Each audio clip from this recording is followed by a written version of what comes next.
Advertencia: el canal no se hace responsable de lo que se diga o se haga en el programa. Mike Silvero no es funcionario de este medio. No sabemos cómo hace para aparecer todos los días en nuestra grilla. Ni siquiera lo conocemos. No vean este programa. Pero no tan pesada como para que te prohíba tu mamá.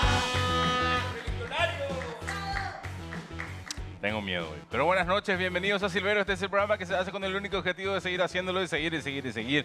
Y no parar nunca. Y si para eso yo necesito presentarme de nuevo a las elecciones de conductor de Silvero, me presento. Y no me importa nada de lo que digan allá afuera. No, señor, yo voy a estar acá. Hasta algún momento. Muy bien, hoy vamos a hablar de eso. De reelecciones medio polémicas, porque Nayib Bukele, el popular presidente de El Salvador, anunció que se va a presentar otra vez para revalidar su mandato, a pesar de que, bueno, en teoría la Constitución dice que no puede. Pero de todo esto les vamos a hablar en un rato, porque este es el momento de mandar a las criaturas a dormir, porque vienen las noticias. Chau Vera, chau Lucas, es el momento del triple más 2. La Fiscalía Paraguaya aclaró que no abrió ninguna investigación en Estados Unidos contra el vicepresidente Hugo Velázquez, sino más bien está evaluando una solicitud de cooperación que hizo Paraguay al Departamento de Justicia de los Estados Unidos en el marco de un caso abierto aquí, tras las declaraciones del embajador Mark Otzfield. El fiscal de Asuntos Internacionales, Manuel Doldán, fue quien indicó que tras unas declaraciones suyas dadas ayer a un medio de prensa es que se generó un barullo y mala información en torno al caso del vicepresidente Velázquez, fake news, y su designación por Estados Unidos. Aclaró en ese sentido que Estados Unidos no es que abrió una investigación contra el político colorado, sino que más bien se dispuso la apertura de un caso dentro del Departamento de Justicia para contestar una solicitud de cooperación hecha por la Fiscalía Paraguaya. Un periodista me consultó sobre cómo avanza el caso y yo lo que hice fue contestarle y comenté que es el 22 de agosto, la fecha en que remitimos una carta rogatoria al Departamento de Justicia de Estados Unidos donde los fiscales paraguayos solicitan información a los Estados Unidos, y el 29 de agosto nosotros recibimos un acuse de recibo, que es un trámite natural en casos de cooperación internacional, informó en entrevista con Universo 970 Nación Media el fiscal.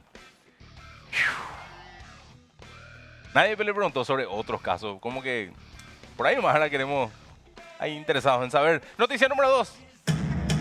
La mega cadena de comunicación encargó a FASAC Consultores una encuesta de intención de votos para la presidencia tanto en la Concertación y la ANR, entre otros datos, cuyos resultados fueron dados a conocer este martes a través de las 7:80 AM.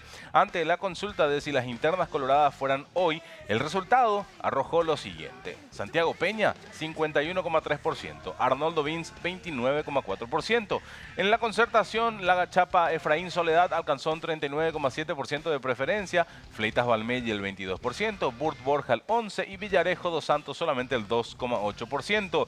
En cuanto a la preferencia para la presidencia de la ANR, los resultados dan a Horacio Cartes una ventaja de 46% contra 32% de Mario Abdo. ¿Qué dicen los que no se benefician con estos números? No sé, porque si van a decir que Cartes compró también ya la media cadena, avisen, así presentamos currículum ahí. No, mentira. Un puntito que le faltó en la pregunta de Mega es si les gusta cómo se ve Mega, porque es tan feo. Perdón, noticia número 3. ¿Por qué tenían que ligar palos? Perdón, saludos a los amigos de Mega. El presidente de Petropar, Denis Lichi, manifestó que la única alternativa que se tiene hoy día para bajar los precios del combustible es subsidiar, sí, para lograr así una reducción, alegando además que el contexto sigue sin ser propicio para empezar a bajar los costos. Según sostuvo, la única vía que se tiene hoy es la de subsidiar los precios de los carburantes hasta tanto se pueda recibir producto a menor costo. Hasta que eso no ocurra, será imposible bajar de precio, añadió Lichi. Haciendo un cálculo, se obtendrían, por cierto, recursos suficientes para lograr que la reducción dure alrededor de 2 meses y medio o 3 meses, siempre y cuando no aumente nuevamente la demanda del producto, sostuvo el titular de Petropar. Esperan, o sea, para sacar préstamos, por ejemplo, este gobierno no tiene ningún problema, pero para mover un poquitito la plata hacia el combustible sí. Es como raro o incoherente. Es lo que es. Noticia número 4. La policía detuvo este martes a uno de los principales sospechosos de haber provocado un incendio en el Mercado 4 que generó un perjuicio millonario a comerciantes del lugar. El aprehendido es Ernesto David Arce, tiene 32 años y es residente en la ciudad de Fernando de la Mordor, en donde fue el lugar en el que la policía lo atrapó. Los agentes intervinientes lo trasladaron hasta la comisaría tercera de la capital, en donde queda a cargo del Ministerio Público. Ahí están las imágenes donde iniciaba el fuego, por cierto. Sobre el móvil que empujó al hombre a que origine el fuego, se menciona que podría explicarse como parte de un plan para incendiar a fin de desplegar otro plan ideado por una pandilla de la que el tipo supuestamente integra. En ese contexto, los policías asignados a la pesquisa lo que creen es que la idea del pirómano era desatar el fuego para iniciar saqueos en medio del incendio. ¿Dónde era que escuché que se habló de que la cosa está tan fea que capaz que se armen saqueos en cualquier momento? Acá, sí, acá en este programa. Pero bueno, ustedes ven otras cosas. Noticia número 5. La realización de los Juegos Odesur va a ser un boom para la industria hotelera y otros sectores económicos en donde festejan este aluvión de turistas que va a traer consigo la competencia continental. Son 4.000 atletas que están viniendo para los Juegos Odesur. Se puede hablar de un 70-90% de ocupación hotelera.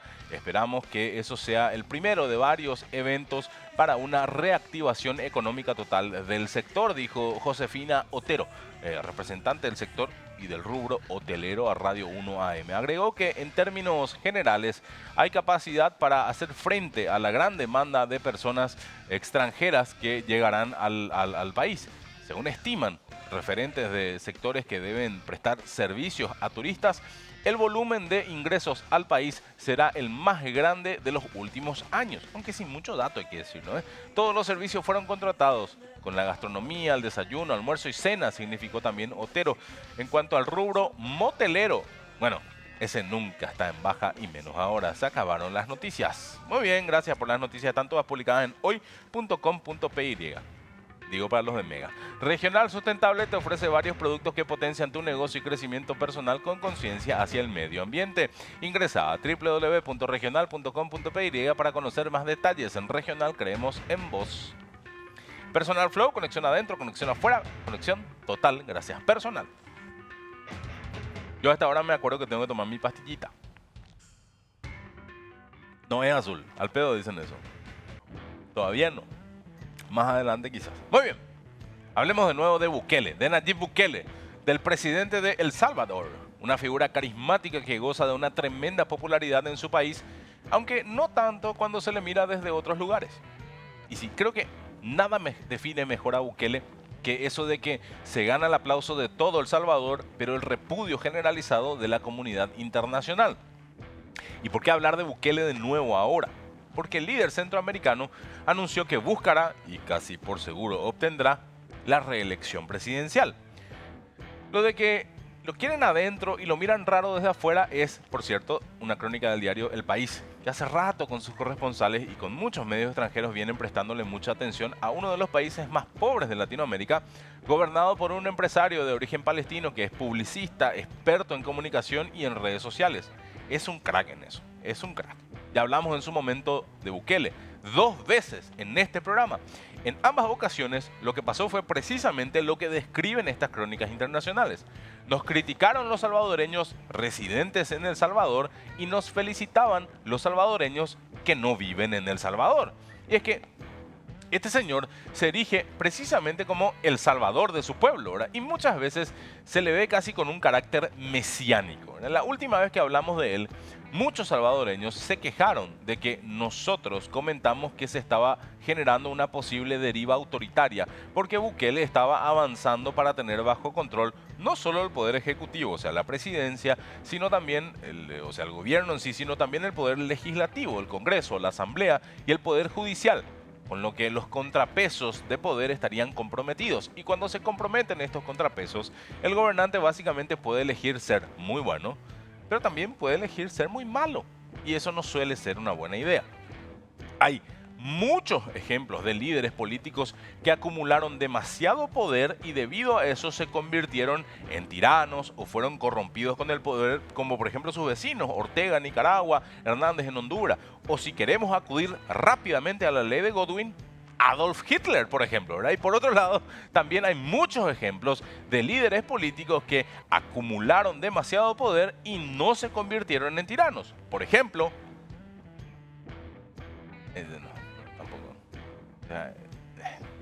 bueno, no importa.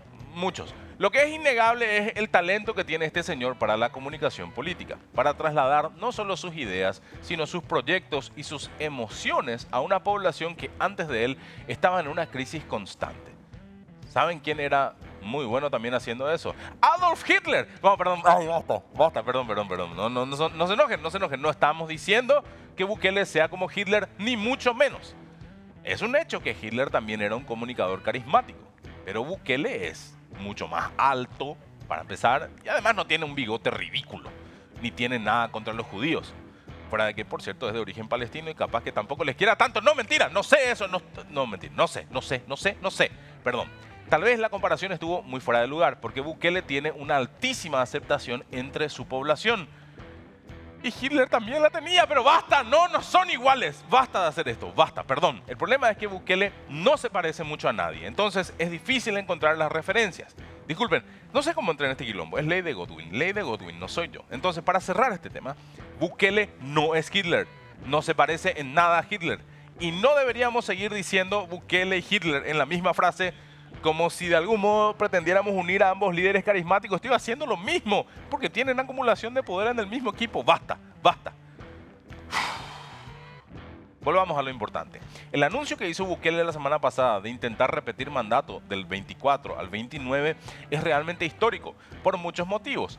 Primero, porque nunca se hizo en El Salvador. Y segundo, porque no se podía. O sea, no era legal repetir mandato, igual que acá, o en Bolivia, o en otros países de la región, precisamente para evitar que alguien se convierta en tirano. Dice la BBC que, según algunos expertos, la Constitución salvadoreña tiene hasta 6 artículos que prohíben la reelección del presidente en legislaturas consecutivas. Pero a todo hay solución, papá. En mayo del año pasado, la Asamblea Legislativa de El Salvador, con absoluta mayoría oficialista, o sea, del partido de Bukele, destituyó a los jueces titulares y suplentes de la Sala Constitucional de la Corte Suprema de Justicia. Y esta se conformó de nuevo por los sustitutos, y ellos son importantes en esta historia. Son todos abogados, por cierto.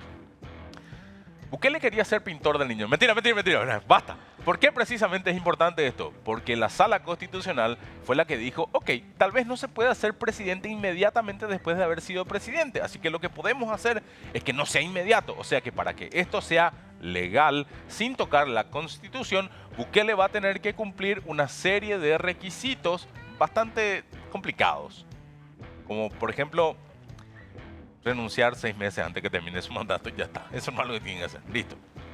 A no ser que cambie hasta eso, ¿verdad? Bueno, acá lo miramos con cierto escepticismo, pero en El Salvador, nos ha dicho la gente y se siente, la gente lo celebra, porque es el único presidente latinoamericano con índices de popularidad tan altos. El 85% de aprobación tiene este tipo. Y si tiene esa popularidad y esa aceptación, eso significa que está haciendo muchas cosas bien para los salvadoreños. Eso es un hecho, no se puede discutir. Entre otras cosas, su aceptación se debe en gran medida a que sus decisiones para mitigar la violencia acuciante en El Salvador han sido muy bien recibidas por la población en general. Las maras, es decir, las pandillas salvadoreñas, dominaban gran parte del territorio y se les atribuye no solamente la criminalidad, sino también ser un obstáculo para el desarrollo de las comunidades y de sus jóvenes habitantes. O sea, si vos querés hacer algo, te agarraban y te obligaban a formar parte de la pandilla o, si no, plomo. Elegí. Era un nivel de violencia absolutamente horrible y era necesaria una intervención del gobierno. Y ante ese conflicto, Bukele ordenó raids masivos que terminaron con miles de pandilleros en las cárceles y con los que ya estaban adentro en condiciones poco favorables, ¿verdad? Pero, la comunidad internacional lo ve con cierta preocupación. Human Rights Watch, el Observatorio de los Derechos Humanos, había advertido de brutalidad policial y de malos tratos en el proceso del que hablamos de meter preso a los pandilleros, ¿verdad? Y que el debido proceso judicial no se estaba cumpliendo tan bien como debería cumplirse. Y ahora acusan a Bukele de haber tomado los mismos métodos que Daniel Ortega en Nicaragua o Juan Orlando Hernández en Honduras para sostenerse en el poder. Pero lo interesante de este caso, el caso Bukele, es que Bukele no rehúye al conflicto dialéctico internacional y tampoco en criticar a la prensa. Lo tiene muy, muy claro y todo está muy bien pensado en su narrativa. Casi nada queda a la improvisación. El anuncio de la búsqueda de la reelección coincidió con la celebración de la independencia, fecha en la que coinciden los países centroamericanos, o sea, simbólicamente hay otras que varían, pero bueno, o sea, no solamente en las banderas coinciden. Pero bueno, Costa Rica por lo menos le puso rojo a su bandera, pura vida, carajo. El resto todo celeste, blanco, no se confunde. Volviendo a la independencia, esto dijo Bukele. Dijo, después de 201 años, al fin vivimos una verdadera independencia. Pero esto no ha sido únicamente gracias al trabajo de nuestro gobierno, sino porque trazamos nuestro propio destino y no obedecimos a los dictados internacionales. O sea, le apuntó a los de arriba. Bukele insistió en que no se puede ser independiente solamente liberándose de la corona española. Si después su país, por ejemplo, padeció una guerra civil, dictadura, gobiernos incompetentes y otros yugos. Vale recordar que El Salvador vivió y se sostuvo, y de hecho aún lo hace, por décadas de los créditos internacionales de organismos multilaterales como el BID, como el FMI y compañía. Así que acá también. Organismos que, por cierto, también se enojaron y criticaron mucho a Bukele cuando apostó gran parte de su crédito, literal su crédito del país, al Bitcoin, haciendo la moneda corriente y aceptada en ese país, con lo que eso tiene a favor a nivel tecnológico, ¿verdad? Pero con el riesgo que todavía acarrea por su volatilidad y su valor muy inestable. Pero así están las cosas. Bukele muy seguramente va a ser nuevamente presidente y nadie puede saber si después va a querer tener alguna extensión nuevamente de mandato para perpetuarse así en el poder por mucho tiempo.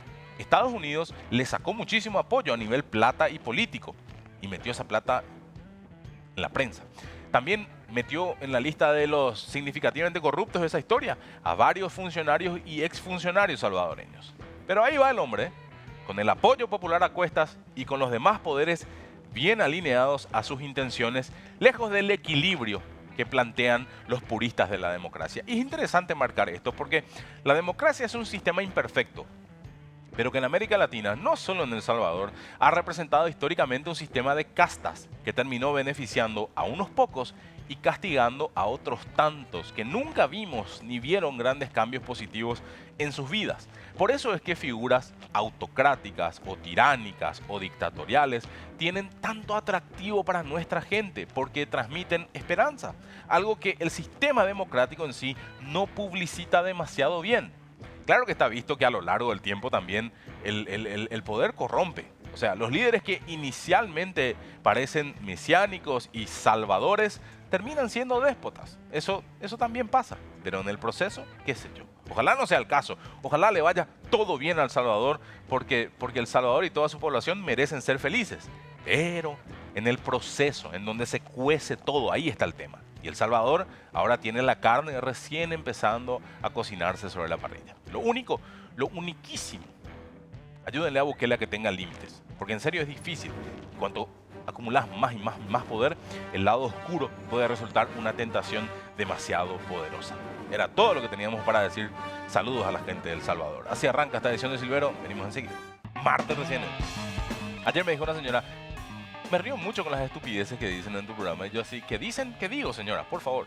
Hay ganas de que sea viernes, pero hay mucho camino por delante, así que vamos a avanzar para llegar cuanto antes a esa etapa de la semana con nuestro segmento en el que nos reímos de las desgracias y las cosas que encontramos nomás por ahí, ¿verdad? Y que al final decidimos contarles también a ustedes para que, bueno, para no quedarnos nosotros nomás con la sensación de haber sido egoístas por no compartir con ustedes. Esto es el modo random.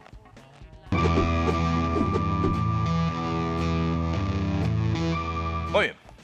Supongo que conocen los premios Nobel, ¿verdad? Sí. Bueno, en la Universidad de Harvard se celebran lo que podríamos llamar los premios anti-Nobel. Es decir, premian estudios o investigaciones que les resultan llamativos por lo absurdos que resultan. O sea, se celebran desde 1991 y se llaman los IG Nobel, que en inglés podría ser algo así como los innobles. Y decir que lo que hacen es destacar los logros que primero te hacen reír y después te dejan así como... Es como cuando habla Carlos Portillo, básicamente. Los ganadores reciben por un lado el honor de haber sido premiados y por otro lado también obtienen un billete de 10 trillones de dólares de Zimbabue. Una moneda desaparecida en 2015 y cuyo total supondría hoy menos de 30 céntimos. Pero bueno, es un billete del trillón de dólares. Numerosos y generosos los premios anti-Nobel. Muy bien, tal vez no repartan mucha plata, pero gracias a ellos podemos conocer investigaciones hermosas, como por ejemplo, le vamos a presentar algunas de ellas, por supuesto que sí. ¿Qué es lo que se debe hacer en el caso que un pene quede atrapado en la cremallera del pantalón, en el cierre?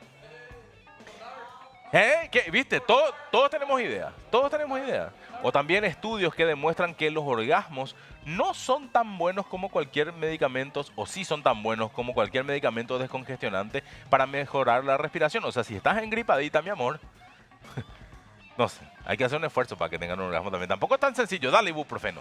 Uno de los, ¿qué es lo que se toma ahí? Pseudofedrina, no sé. Uno de los premios más famosos es el que recibió en el 95 el holandés, este sujeto, Kees Mollekeer, que documentó el primer caso de la historia de necrofilia homosexual en el Pato Real. Tras observar cómo dos patos chocaron contra su ventana y al morir uno de ellos, el otro se puso a copular con el cadáver de su compañero muerto. Dios. Pasó la ladrona de la carne y dijo que es mucho. Otro premio que está bueno fue el de la doctora Elena Bodnar, que creció en Ucrania y tras tratar a algunas víctimas de la tragedia de Chernobyl, inventó un corpiño de emergencia que se puede convertir en 2 máscaras protectoras en caso de un ataque nuclear, ¿verdad? Yo todo esto, muchísimo antes de que apareciera la pandemia y tuviésemos que usar, ¿verdad? Esta tipa era una visionaria, realmente. Muy bien. Además tenemos algunos premios ganados por equipos latinoamericanos, por supuesto, señores. En 2007, un equipo argentino, papá, consiguió demostrar que los hámsters se recuperan mejor del desfase horario si previamente toman Viagra. ¿Cómo? ¿Entendés? Y siguiendo con los premios relacionados con roedores, un equipo hispano-colombiano consiguió llegar a una conclusión muy importante. Las ratas no son capaces de distinguir entre el idioma japonés y el idioma neerlandés si los escuchan al revés. ¿Cómo? Y para terminar con Latinoamérica, un dato importantísimo. Un equipo chileno, cara, fue premiado por un estudio acerca de por qué se arrugan tanto las sábanas. O sea, su país no tiembla como para estar con esta boludez, ¿verdad? Además, algunos investigadores consiguieron un Ig Nobel, pero también un Nobel de los de verdad. Es el caso de Andre Geim, que consiguió hacer levitar a una rana con imanes y se llevó el Ig Nobel de Física en el 2000, pero 10 años más tarde consiguió el Nobel de verdad por demostrar las increíbles propiedades del grafeno, que entre otras cosas es altamente resistente y que puede ayudar a extraer el oro de casi cualquier otro material, por muy poco oro que haya, ¿verdad? Imagínate, el tipo estaba... No sé cómo pasó de las ranas al oro, pero pasó. Bueno, este año los Ig Nobel volvieron a tener buenas investigaciones que nos hacen reír y después nos hacen pensar. Por ejemplo, unos investigadores italianos ganaron el Nobel de Economía, el Ig Nobel de Economía, con su estudio en el que pretenden demostrar que para alcanzar el éxito es mucho más importante la suerte que el talento y alertan del riesgo de caer en una meritocracia ingenua que no valora realmente a los más competentes porque subestima la aleatoriedad. Además tenemos el Ig Nobel de Historia, otorgado a un estudio que, basándose en la cerámica clásica maya, afirma que en esta cultura precolombina la gente usaba enemas intoxicantes con los cuales se drogaba para entregarse a un éxtasis ritual. A esta conclusión llegaron tras observar en las cerámicas mayas dibujos de personas. Bueno, ustedes pueden ver lo que estaba haciendo, ¿verdad? O sea, bastante evidente, ¿no? ¿Verdad? Y la sonrisa encima. Por último, nuestro favorito de este año, un estudio que demuestra que aunque algunos escorpiones son capaces de partirse en dos para escapar de sus depredadores, o sus predadores, igual que hace la lagartija cuando pierde su cola. Bueno, en el caso de los escorpiones, a veces pierden hasta el 25% de su masa corporal. Y aunque gran parte de esa masa no se regenera, sí, o sea, hay una... Es que tengo que explicar bien. Hay una parte que sí se regenera. Lo hace una parte importante, pero hay una parte más importante que no se regenera. El ano. Y eso con el tiempo supone que esos escorpiones acaben muriendo por estreñimiento. ¿Cómo carajo estudian estas cosas? Estos son, o sea, imagínate, son como criaturas. ¿Sabes qué podemos hacer? Partir por el escorpión en la mitad a ver si después se estreñe. Dale ciruelax. Muy bien, estos son los premios Ig Nobel. Muchos investigadores sueñan con conseguir uno porque, aunque sea algo paródico, no deja de ser un reconocimiento. Aunque, bueno, lo del éxito y el talento, tipo, no hacía falta que lo investigaran demasiado, ¿verdad? Acá tenemos a Marito siendo presidente. O a cuánto conductor de televisión siendo. No voy a decir nada más. Ay, si superamos el programa de hoy, 20 de septiembre, voy a estar muy contento. Probablemente estemos cancelados mañana por salvadoreños. Quedan 10 programas para llegar a 300. Señores salvadoreños, si nos van a cancelar, cancélenos en un mes por ahí. Porque si no, no vamos a comer asado. No vamos a comer asado. Listo. Hasta mañana a las 21 horas, como todos los días. Chao.